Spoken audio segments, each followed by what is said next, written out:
Hi everyone, welcome back to my channel. एक बार फिर से आप सभी का क्लास 12 फिजिक्स में स्वागत है। इस क्लास में हम बात करने वाले हैं आवेशों के निकाय के कारण विद्युत क्षेत्र, electric field due to a system of charges. इसके पहले की क्लास में हमने बात किया है किसी एक बिंदु आवेश के कारण विद्युत क्षेत्र की तीव्रता के। ठीक है, अब उसमें हमने आप लोगों को एक फॉर्मूला बताया था जिसको आपको याद रखना है। यहाँ पर हम इसे बता दे रहे हैं, आप ये याद रखिए। E इज इक्वल टू हमने बताया था क्या, के क्यू अपान आर स्क्वायर। ये फार्मूला आपको क्या करना है, याद रखना है। ये विद्युत क्षेत्र की तीव्रता का फार्मूला और के का जो वैल्यू है वो आप जानते हैं 1/4πε0 भी होता है, 9 × 10⁻9 भी होता है। ठीक है, तो वो चीज़ तो हम जब भी सवाल यूज करेंगे, सवाल में लगाना होगा तो वहाँ पर हम उसको लिख लेंगे। अब यहाँ पर है आवेशों के निकाय के कारण। तो सबसे पहले आवेशों का एक निकाय बनाते हैं। ठीक है, तो आवेशों का एक निकाय मान लेते हैं। हमारे पास कुछ चार्जेस हैं। मान लीजिए एक आवेश यहाँ पर है और एक आवेश ये है। आवेश किसी भी तरह से व्यवस्थित हो सकते हैं, जरूरी नहीं कि ये केवल रो में यानी लाइन में ही हो, कहीं भी हो सकते हैं। और यहाँ पर अगला हम यहाँ पर ये चार्ज ले रहे हैं। ठीक है, मान लीजिए ये चार्ज है आपका Q1 और ये चार्ज है आपका Q2। इसी तरह से Q3, Q4, Q5 बहुत सारे चार्ज होंगे। मान लीजिए कि ये चार्जों की जो संख्या है, आवेशों की जो संख्या है वो क्या है, n है। तो लास्ट वाले चार्ज को हम क्या कह सकते हैं, Qn मान सकते हैं। ठीक है, इतना हो जाएगा। अब इन आवेशों के बीच या इन आवेशों से कुछ दूरी पर मान लीजिए कोई बिंदु है, मान लीजिए कोई बिंदु P है और इस P बिंदु पर हमें क्या करना है, विद्युत क्षेत्र की तीव्रता ज्ञात करनी है सभी आवेशों के कारण। ठीक है, एक आवेश के कारण तो आपने सीख लिया है।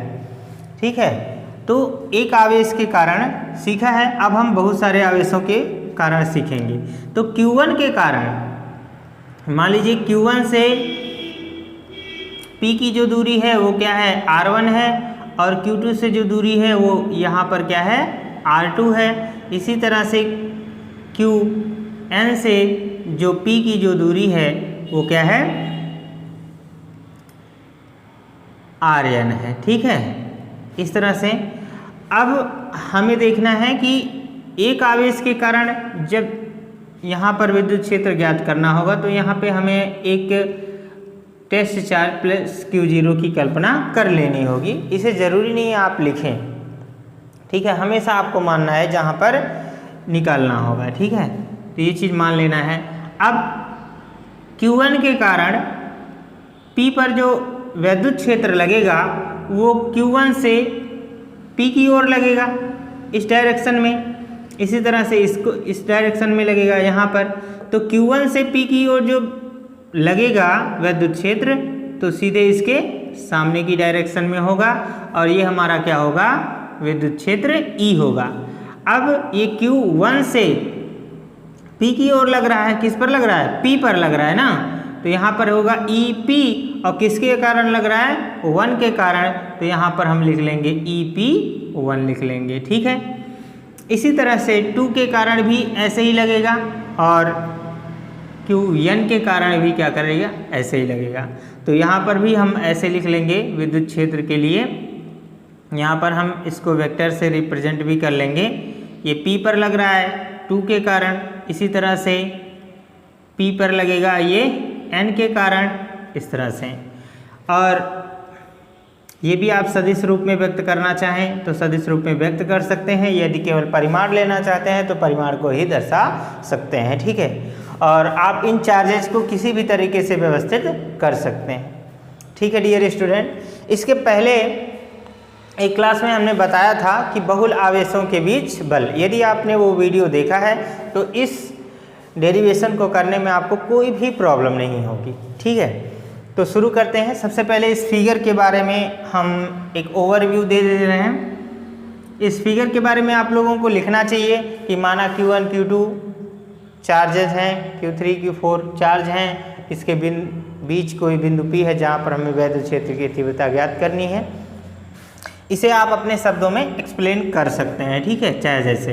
तो यहाँ पर हम एक बार लिख भी दे रहे हैं, लिखते हैं कि माना Q1 Q2 Qn आवेश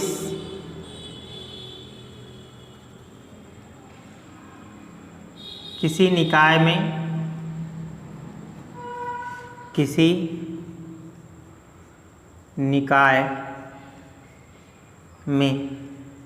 स्थित हैं,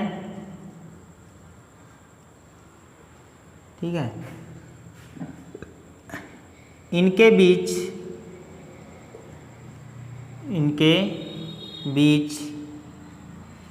एक बिंदु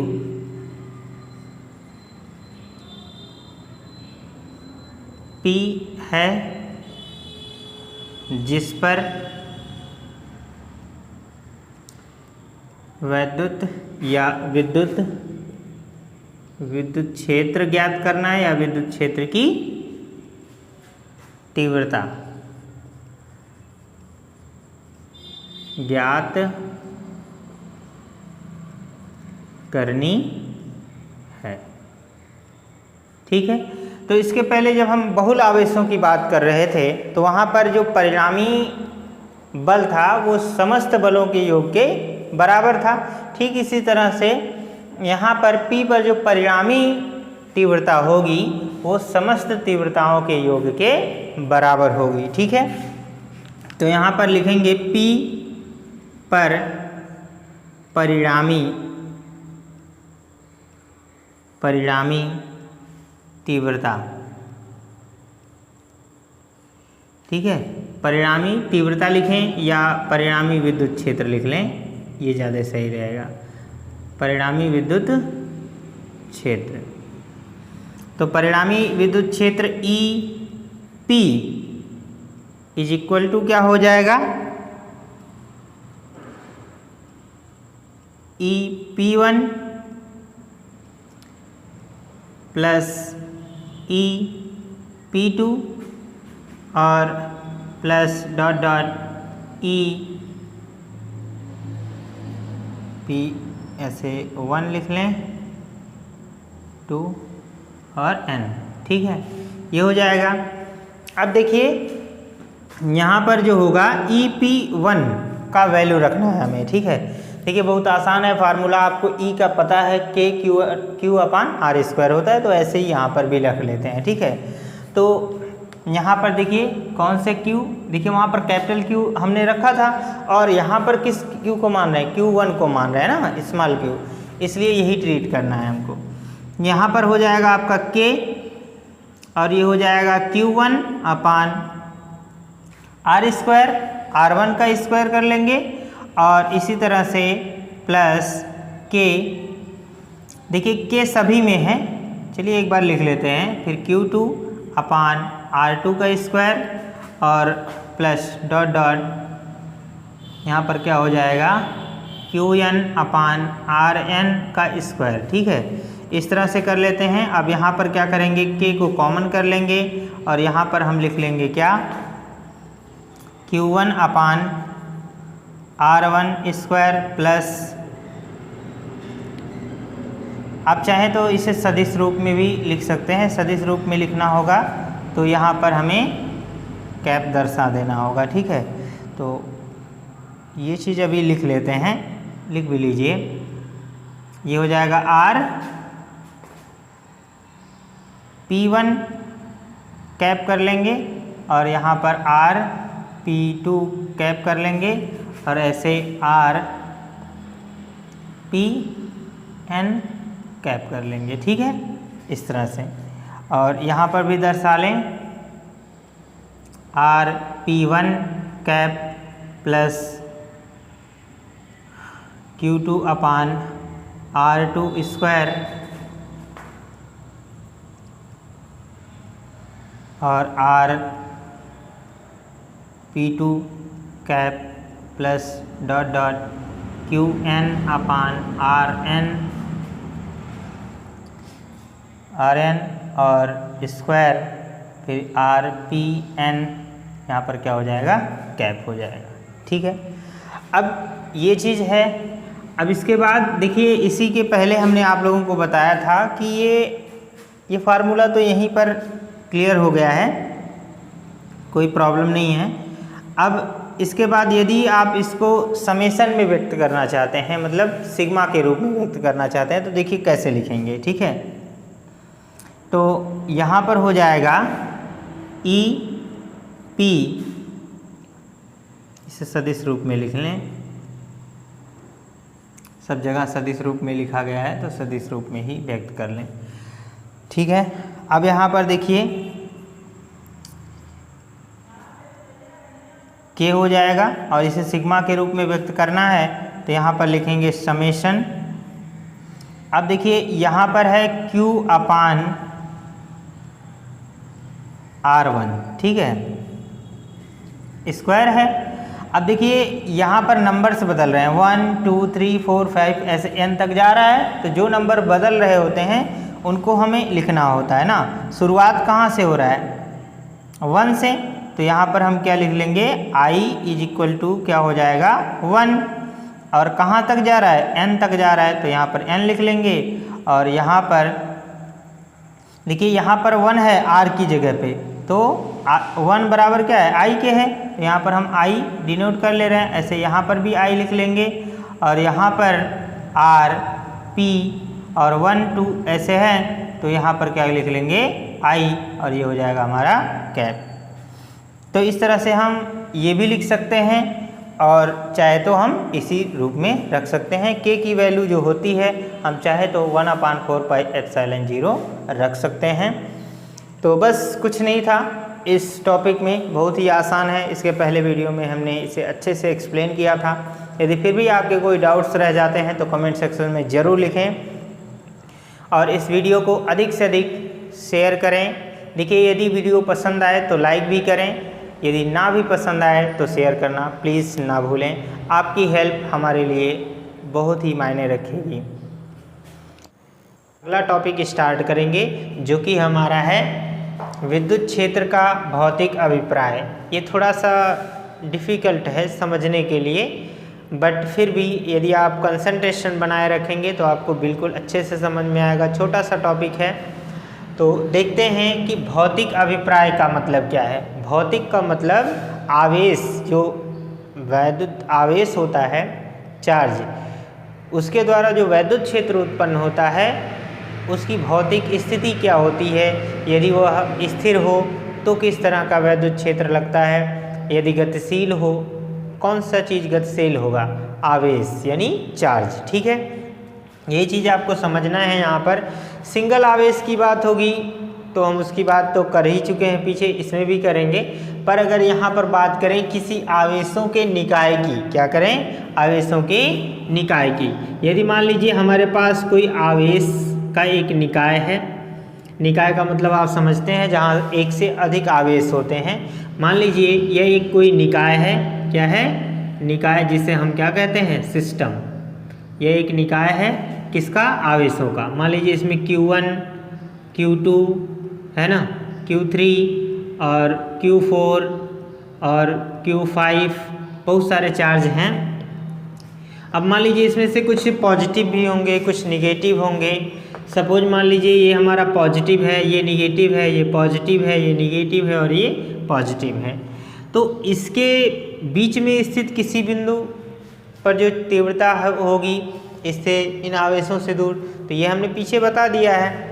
इसमें आपको कोई डेरिवेशन नहीं करना है, बस समझना है थोड़ा सा। ठीक है, कंसंट्रेशन बनाए रखिए, अच्छे से समझ में आएगा।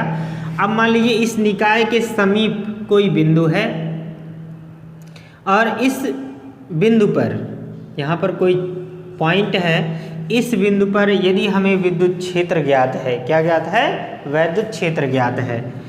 वैद्युत क्षेत्र क्या ज्ञात होगा, E, या इसे हम विद्युत क्षेत्र की तीव्रता भी कह सकते हैं। और विद्युत क्षेत्र की तीव्रता ज्ञात भी कर सकते हैं हम, कैसे, यहाँ पर +Q0 चार्ज रखकर ज्ञात कर सकते हैं। यदि वैद्युत क्षेत्र ज्ञात है तो इस निकाय के द्वारा इस बिंदु पर लगने वाले बल की भी गणना हम कर सकते हैं। ठीक है, तो यही टॉपिक आपको समझना है और इस निकाय से इस आवेश की जो भी दूरी होगी वो आपको चेक करना रहेगा और वैद्युत क्षेत्र जो भी लगेगा इस निकाय के कारण इस बिंदु पर, ठीक है, तो यदि वैद्युत क्षेत्र ज्ञात है तो लगने वाले बल की गणना हम कर सकते हैं। ठीक है, अब देखिए ये जो बिंदु है जितना अधिक दूर रहेगा वैद्युत क्षेत्र उतना कम लगेगा, जितना समीप होगा वैद्युत क्षेत्र उतना ही क्या होगा, अधिक लगेगा। ये चीज़ आप जानते हैं क्योंकि वैद्युत क्षेत्र जो होता है वो r² यानी दूरी के व्युत्क्रमानुपाती होता है, क्योंकि फार्मूले में पीछे आप लोगों ने पढ़ा है। तो बस यही कुछ छोटे छोटे पार्ट्स हैं जो आपको समझ लेने हैं। तो इन बातों को एक एक पॉइंट्स करके हम समझते हैं। पहला पॉइंट हम बताते हैं कि यदि किसी आवेश के समीप किसी बिंदु पर विद्युत क्षेत्र की तीव्रता यदि हमें ज्ञात है तो इस पर हम +Q0 चार्ज रखकर वैद्युत बल की गणना कर सकते हैं। ठीक है, तो ये पहला टॉपिक है। यदि निकाय के समीप, यदि निकाय के समीप किसी बिंदु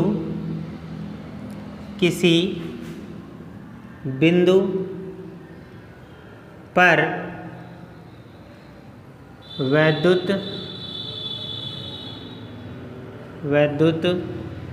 क्षेत्र ज्ञात हो तो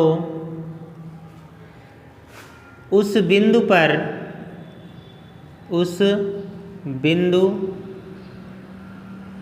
पर वैद्युत बल की गणना की जा सकती है।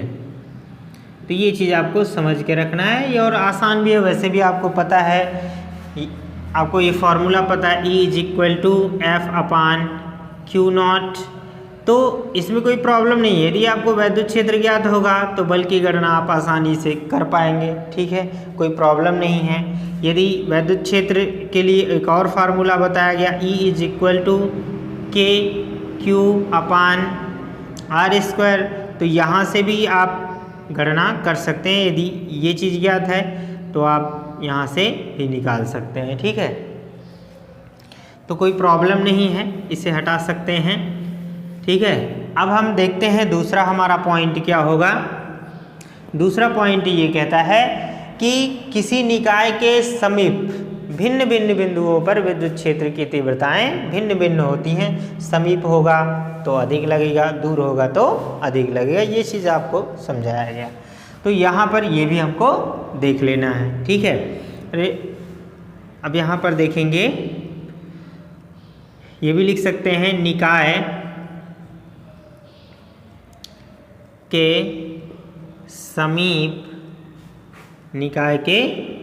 समीप भिन्न भिन्न बिंदुओं पर वैद्युत क्षेत्र की तीव्रता, या वैद्युत क्षेत्र भी कह सकते हैं, वैद्युत क्षेत्र भिन्न भिन्न होता है, भिन्न भिन्न होता है। ये भी आपको याद रखना है। ठीक है, ये पॉइंट समझ लिया आपने। यदि कोई डाउट हो तो कमेंट सेक्शन में ज़रूर लिखिएगा। और अगला पॉइंट हमारा तीसरा है जो कि काफ़ी इम्पॉर्टेंट है कि ये जो वैद्युत क्षेत्र की तीव्रता लगती है वो कितने तीव्र गति से लगती है। ठीक है, ये चीज़ आपको समझना। तो जो वैद्युत क्षेत्र की तीव्रता होती है वो प्रकाश के वेग के बराबर लगता है। यदि यदि आवेश त्वरित होगा तब, यदि स्थिर है तो स्थिर विद्युत क्षेत्र लगेगा, ठीक है। यदि आवेश या आवेशों का निकाय त्वरित है यानी गतिशील है तो इस पर लगने वाला जो वैद्युत क्षेत्र होगा वह भी क्या होगा, गतिशील होगा, और उस वैद्युत क्षेत्र का जो वेग होगा वो प्रकाश के वेग के बराबर होगा। और आपको पता है प्रकाश का वेग 3 × 10⁸ मीटर प्रति सेकंड होता है। तो इस पॉइंट को भी लिख लेंगे और बहुत ही इम्पॉर्टेंट है, तो इसे लिख लेते हैं कि यदि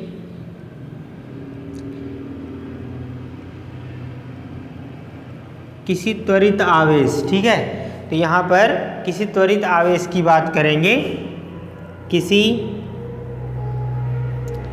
त्वरित का मतलब जिसका वेग बदल रहा हो, ठीक है, वो गतिशील हो और उसका वेग भी बदल रहा हो, तो उसे हम क्या कहते हैं, त्वरित आवेश कहेंगे, ठीक है। किसी त्वरित आवेश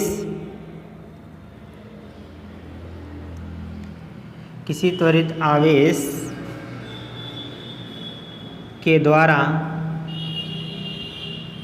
द्वारा लगने वाला, किसी त्वरित आवेश द्वारा लगने वाला वैद्युत क्षेत्र 3 × 10⁸ मीटर प्रति सेकंड के वेग से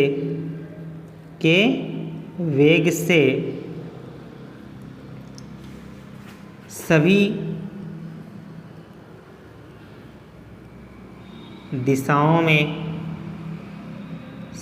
दिशाओं में फैलता है।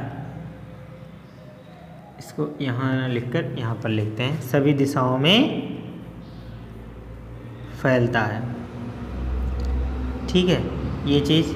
और ये जो सभी दिशाओं में वैद्युत क्षेत्र फैलता है इसी को हम विद्युत चुंबकीय तरंगें भी कहते हैं। और विद्युत चुंबकीय तरंगें क्या होती हैं, इस क्लास 12th की फिजिक्स में ही हम 8th चैप्टर में इसके बारे में पूरा कंप्लीट डिटेल डिस्कशन करेंगे। और विद्युत चुंबकीय तरंगें हमारे लिए बहुत ही इम्पॉर्टेंट हैं क्योंकि हम सभी तरफ से विद्युत चुंबकीय तरंगों से ही घिरे हुए हैं। तो डिटेल अध्ययन हम 8th चैप्टर में करेंगे, थोड़ा बहुत यहाँ पर हम बता दे रहे हैं, ठीक है। ये टॉपिक, ये बिंदु आपको याद रखना है। अब इसके बाद देखिए भौतिक अभिप्राय का मतलब हुआ, ठीक है। भौतिक का मतलब जो चीज़ें हमें दिखाई देती हैं। अब यहाँ पर वैद्युत क्षेत्र, ठीक है, वैद्युत क्षेत्र का भौतिक अभिप्राय हमें देखना है। तो वैद्युत क्षेत्र किससे फैलता है, आवेशों से। तब आवेश किस स्थिति में है और उसके समीप किस प्रकार का वैद्युत क्षेत्र लगना होगा, यही उसका भौतिक अभिप्राय है।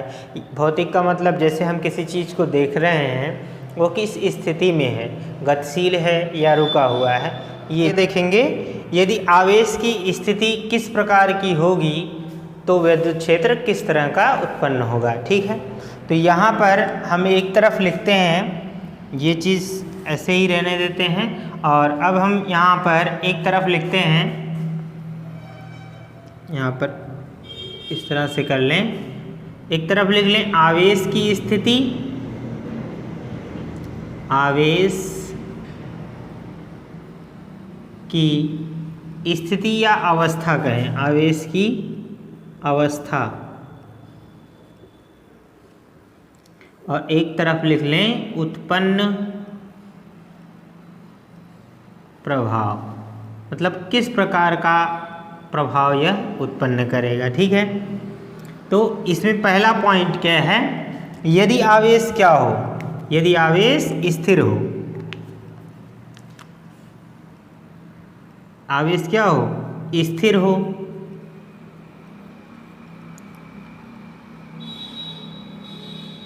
स्थिर हो। यदि आवेश क्या हो, स्थिर हो, तो उस स्थिति में क्या होगा, स्थिर विद्युत क्षेत्र उत्पन्न होगा। कैसा, स्थिर विद्युत क्षेत्र उत्पन्न होगा। स्थिर विद्युत क्षेत्र, ऐसे न लिखें, स्थिर विद्युत क्षेत्र उत्पन्न होगा। भाई आवेश स्थिर है तो विद्युत क्षेत्र भी क्या होगा, स्थिर ही होगा। और दूसरा पॉइंट है, यदि आवेश क्या हो, गतिशील हो। अब गतिशीलता में भी दो तरह का होता है, एक समान वेग से गतिशील होगा और दूसरा क्या हो सकता है कि उसका जो वेग है वो परिवर्तित होता रहेगा, अर्थात उसमें त्वरण उत्पन्न हो रहा होगा। तो उस स्थिति में भी देखेंगे। तो यहाँ पर लिखते हैं, यदि एक समान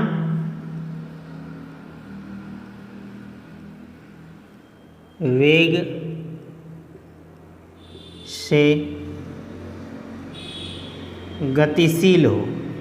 अब गतिशील क्या होगा, आवेश। यदि आवेश गति कर रहा है, मूव कर रहा है, ठीक है, तो क्या होगा, यदि आवेश गतिशील हो तो वैद्युत क्षेत्र भी क्या होगा, गतिशील होगा, अर्थात वैद्युत क्षेत्र में भी परिवर्तन होगा। तो यहाँ पर पहली बात, एक समान वेग से है, यानी उसमें ज़्यादा परिवर्तन नहीं हो रहा, जो केवल गति हो रही है, ठीक है। तो पहली बात तो आवेश की स्थिरता यानी एक समानता के कारण उसमें तो स्थिर विद्युत क्षेत्र तो होगा ही, यानी स्थिर विद्युत क्षेत्र तो उत्पन्न होगा और साथ में उसकी गति के कारण चुंबकीय क्षेत्र भी उत्पन्न होगा। क्यों चुंबकीय क्षेत्र उत्पन्न होगा, आप 10th क्लास में पढ़े होंगे या आगे के वीडियोज़ में जब हम विद्युत धारा पढ़ाएंगे तो वहाँ पर आपको बताया जाएगा। यदि किसी चालक तार से धारा प्रवाहित होती है तो उसके चारों ओर एक चुंबकीय क्षेत्र उत्पन्न हो जाता है। क्यों उत्पन्न हो रहा होता है, क्योंकि उस समय आवेश गति कर रहा होता है। और आवेश कौन सा होता है, जैसे इलेक्ट्रॉन किसी तार में प्रवाहित होता है, ठीक है। और हम जानते हैं कि इलेक्ट्रॉनों के प्रवाह को ही हम धारा कहते हैं, तो आवेश उसमें गति करते हैं। तो यहाँ पर क्या होगा, एक स्थिर विद्युत क्षेत्र के साथ साथ चुंबकीय क्षेत्र भी उत्पन्न होता है। क्या, चुंबकीय क्षेत्र, चुंबकीय क्षेत्र भी उत्पन्न होगा कब, यदि आवेश एक समान वेग से गतिशील हो। अब तीसरी बात आती है कि यदि आवेश एक समान वेग से न गतिशील होकर यदि वह त्वरित गति कर रहा हो, ठीक है, यहाँ पर लिख लेंगे, यदि आवेश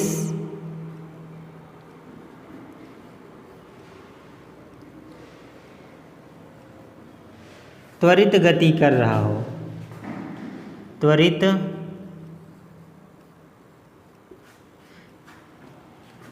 या आवेश में त्वरण उत्पन्न हो, यदि आवेश त्वरित गति कर रहा हो,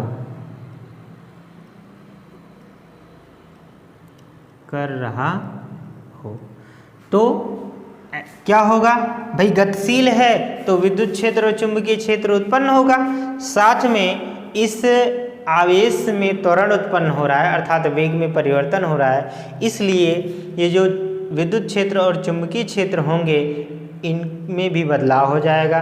गति में परिवर्तन है तो परिवर्ती विद्युत क्षेत्र हो जाएगा और परिवर्ती चुंबकीय क्षेत्र होगा, ठीक है। तो इसे भी लिख लेते हैं, यहाँ पर लिखेंगे परिवर्ती। परिवर्ती का क्या मतलब होता है, परिवर्ती मतलब बदलने वाला, ठीक है। परिवर्ती विद्युत क्षेत्र उत्पन्न होगा और साथ में परिवर्ती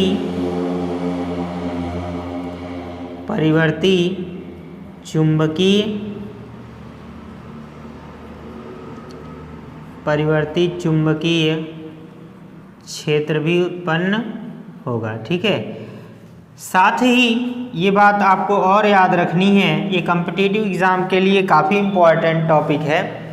तो यहाँ पर एक पॉइंट ये भी बढ़ा लेते हैं हम इसी में, साथ ही इससे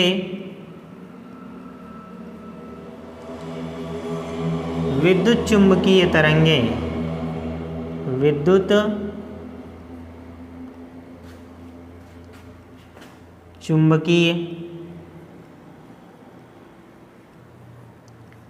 चुम्बकीय तरंगें भी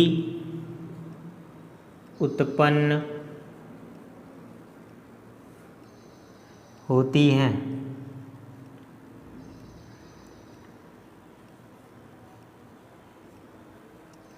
अब विद्युत चुम्बकीय तरंगें क्या होती हैं, इस बात को समझना है। ठीक है, यहाँ से ये टॉपिक समझना है कि विद्युत चुम्बकीय तरंगें क्या होती हैं। तो विद्युत चुम्बकीय तरंगें एक शक्तिशाली तरंगें हैं, जैसे कि सूर्य का प्रकाश भी एक विद्युत चुम्बकीय तरंग है। एक्स किरणें, एक्सरे करवाने जाते होंगे आप हॉस्पिटल में, किसी का हड्डी या कुछ भी फ्रैक्चर हो जाता है तो हम एक्सरे करवाते हैं, उसमें से किरणें निकलती हैं, तो वो भी क्या है, विद्युत चुम्बकीय तरंगें हैं। ठीक है, जो विद्युत और चुंबक की सहायता से उत्पन्न होती हैं उन तरंगों को हम विद्युत चुम्बकीय तरंगें कहते हैं। ठीक है, तो यहाँ पर हम क्या क्या एग्जाम्पल ले रहे हैं। सूर्य का प्रकाश, सूर्य का प्रकाश एक विद्युत चुम्बकीय तरंग है। ठीक है, और यूवी रेज का मतलब अल्ट्रावायलेट रेज। ठीक है, और साथ में और भी लिख लेते हैं एक्स किरणें, रेडियो तरंगें। ठीक है, दृश्य प्रकाश की तरंगें। ठीक है, बहुत सारी जितनी भी तरंगें हैं वे सभी क्या होती हैं, विद्युत चुम्बकीय तरंगें हैं। और विद्युत चुम्बकीय तरंगों की जो चाल होती है वो प्रकाश की चाल के बराबर होती है। बहुत ज़्यादा डिटेल में अध्ययन हम 8th चैप्टर में करेंगे, जो कि उस चैप्टर का नाम ही है विद्युत चुम्बकीय तरंगें। तो यहाँ तक आप लोगों ने पढ़ लिया होगा अच्छे से, उम्मीद है आप सभी लोगों को अच्छे से समझ में भी आया होगा। यदि फिर भी आपके कोई डाउट्स रह जाते हैं तो कमेंट सेक्शन में ज़रूर पूछें, और तब तक इसका एक स्क्रीनशॉट लें।